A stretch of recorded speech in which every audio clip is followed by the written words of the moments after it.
So I guess you guys can say this is part 3 of my video on interracial dating.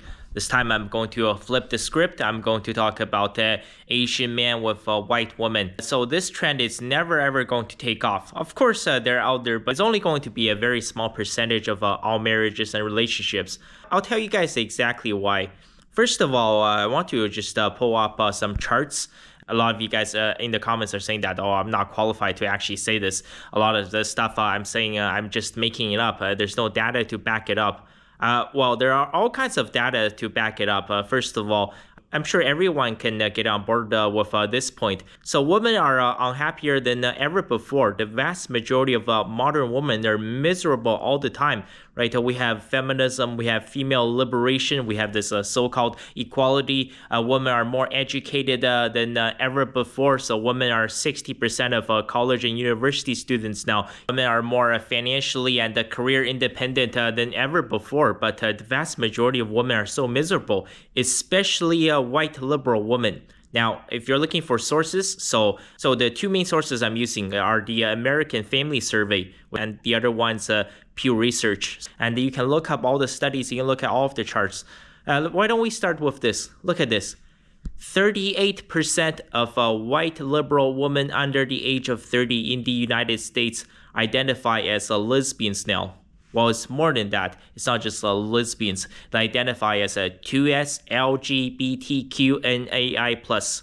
So I don't even know what the plus stands for. I guess it stands for morbidly obese. I actually think that this is real. There's all of these crazy stuff that has popped up very, very recently. And you guys might be thinking it's crazy. Up until the 1990s, it was a massive taboo for a celebrity to come out and actually to publicly support, let's say, gay people, let alone gay marriage. So this is the issue. I have talked to a lot of white women in my 20 years in Canada. So I think the future is doomed. There's a reason why so many white men are staying away from white women. They're saying that men need to go their own way, or they're going for Asian women. Because honestly, I think that type of relationship the other way around, it works a lot better. And when it's an Asian male paired up with a white woman, yeah, I think the vast majority of the time is going to be a disaster. It's very obvious when you look at the divorce rates. And anytime if it's a black man with a white woman or an Asian man with a white woman, the divorce rate is through the roof. So maybe I wouldn't say there's actually an explosion of lesbians. Here's the major issue. So many women nowadays, they're identifying as a non-binary or queer, or saying that they're gender fluid or even two-spirited. This is a huge issue of these white liberal women, and I'll tell you guys how we got to this point. Anytime, one of these woke school boards, they invite over these random keynote speakers, and they talk about all these various issues. Oh, my struggle as a gay man, my struggle as an indigenous man, my struggle as a black man. Oh, we're so oppressed. A culture of a victimhood. Victimhood is very dangerous. I'll give you guys a great example. A lot of these modern liberal white women, and the reason why I'm focusing on white women, because I think the issue runs much, much deeper in the white community versus any other ethnic group. I'll give you an example. Let's say if you're some crazy white woman who wants to identify as two-spirited, and they will tell you this, without any knowledge, without any information to actually back up their point. They say that, oh, two-spirited, that term came from the Native Americans. And so the two-spirited people, they have been around for many, many generations, for thousands of years. Oh, what a load of crap. In fact, if you want to, you can actually fact check me on this. I didn't even look up this, but I can tell you guys, I know exactly where the term two-spirited came from. Once again, I don't even have any notes. Okay, I got nothing on the board. I don't have my phone. My laptop is over there. So the term two-spirited was first used back in the year of 1990 in Winnipeg, Manitoba, Canada, during the 3rd annual Intertribal Native American Gays, Lesbians, Bisexual Conference. Once again, you can actually look this up. And the woman, well, I don't think she actually identifies as a woman. She probably uses they, them pronouns. So it's a Native American woman, and her name is Myra Laramie. She was the first one to use this term two-spirited basically saying that she's gender fluid. She has a masculine and a feminine side. Basically means that, on Monday I feel like a dude. Then Tuesday I switch over back to a woman. Then Wednesday I feel like a dude again. On Thursday I feel like a woman again. I think there's actually another term for this. It's called bipolar, perhaps a dissociative identity disorder, or perhaps a schizophrenia, or perhaps just a 100% insanity. By the way, this woman, Myra Laramie, she's also an intravenous drug user. I'm just telling you guys. But if you actually do some research, you'll realize that the vast majority of these terms, they're just the absolute garbage. It's 100% nonsense. And so a lot of these white women, they just fall right into this trap without any research, without any knowledge, without any information. And I'll give you guys another example. Throughout human history, and yes, you guys can try to look this up. You guys can try to actually debunk me.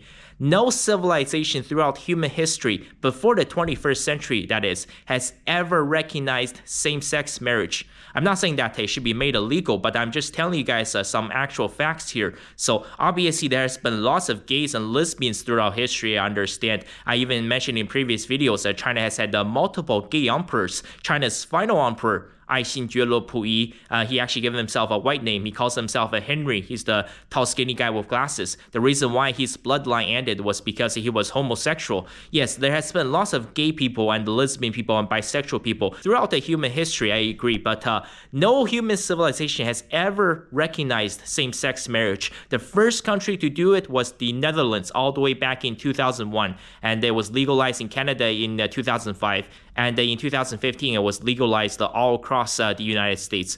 It's very important to actually learn about these. A lot of these people are shouting nonsense nowadays. Say something like that, the Native Americans, the Métis or the Eskimos, actually 1,000 years ago, they used to have gay and lesbian weddings all the time. That is just a 100% nonsense. So many of these white liberal women, they're falling for these lies. And that's why they're so depressed and so crazy all the time. It's all insane propaganda. Once you remove that layer of fake propaganda, there's not much common sense left. And if you think I'm making this up, once again, the sources are the American Family Survey and the Pew Research. Look at this chart. Once again, white liberal women, they're the unhappiest and the most miserable out of every single ethnic group. And this is even more insane. So 56.3% of liberal white women under the age of 30 has been medically diagnosed by a doctor with a mental health condition. Once again, I've been researching this kind of a subject for years. And I don't have any notes. I don't have any teleprompters. I already know all of these charts because I know how severe this crisis is. So yes, once again, over 56% of white liberal women under the age of 30 has been medically diagnosed with a mental health condition. So, if you're one of those Asian guys, if you have some wild American dream or Canadian dream, if you want your sweet, innocent snow bunny, I would say this. Maybe, if you're one of those Asian chats, you can get a white girl, maybe as a summer fling or hookup or situationship. Nothing too serious. I think it's okay. But if you actually want to settle down, if you actually want to get married, and if you actually want to continue your bloodline, you want to start a family, honestly, I think Asian women are the much better choice. I'm being 100% honest because there's a massive issue in the white community. And I'll tell you guys exactly what happened. So I went to middle school in Canada, I went to high school here, college, university. Two things that's been constantly told and reinforced across every single school board. Number one, the gender pay gap. Oh my God, I'm so sick and tired of this. I've covered this topic so many times. I'm more than happy to sit down in a room, let's say with 20, 30, or even 40 feminists. They can bring out all the hate. I can handle all of it because it's actually so important to hear the truth. And it's very, very dangerous. Once again, 60% of university and college students are women now, and they're constantly being fed this lie. They're constantly being told that men are the problem. We need to crush the patriarchy. That's where the victimhood starts. And this starts at a very, very early age. So that's why so many of these women, by the time they graduate from college or university, by the time they're 22 or 23, they're 100% damaged. They have no chance. Even if they're not hosts, even if they haven't been sleeping around, even if they're a 22-year-old virgin, the victimhood has run so deep. It's unbelievable. And I think so many of them are beyond saving. And also, number two, once again, I've already mentioned this, we need to stop hating on white people. Yes, some white ancestors has done some crazy stuff. I understand. I'm not denying that it did not happen. However, Chinese people, Indian people, black people, Native Americans, Mexicans, Arabs, our ancestors all did crazy stuff, right? It's really two peas in a pod. I mean, who are we really to judge those crazy white ancestors? Every one of our ancestors has sinned, and we cannot be held responsible for the sins of our ancestors. The reason why I want to emphasize on this is that, ever since I came to Canada, in middle school, high school, college, university, we're constantly being told that white people are the problem. We need to stop with this BS white guilt, because all you're going to do is that it's going to just anger these white people even further. It's going to piss them off even more. And the end goal of all of this is there's going to be a massive civil war. Nobody is going to benefit from this. What is the benefit for me to hate on a white person? Absolutely nothing. We need to stop with this nonsense. So, and obviously, this is the result with these modern white women under the age of 30. Once again, 56% of white liberal women under the age of 30 in the United States has been medically diagnosed with a mental health condition, and 38% identifies as either lesbian or two-spirited or gender fluid or non-binary or gender neutral or queer. Yeah, this is the result of extreme indoctrination from a very young age. They're being fed all of these lies. They're constantly being told that men are the problem, and they're constantly being told that white people as a whole and white supremacy are the problem. So this is why Western civilization is falling apart. If you're as an Asian guy, if you're still into white women, I would say with the very, very few exceptions, unless you can find someone like Brett Cooper. By the way, I think Brett Cooper getting fired from the Daily Wire is one of the best things that's ever happened to her. I think she's so much better on her own now. I think those guys at the Daily Wire, Jeremy Boring, Caleb Robinson, Ben Shapiro, they have all lost their mind.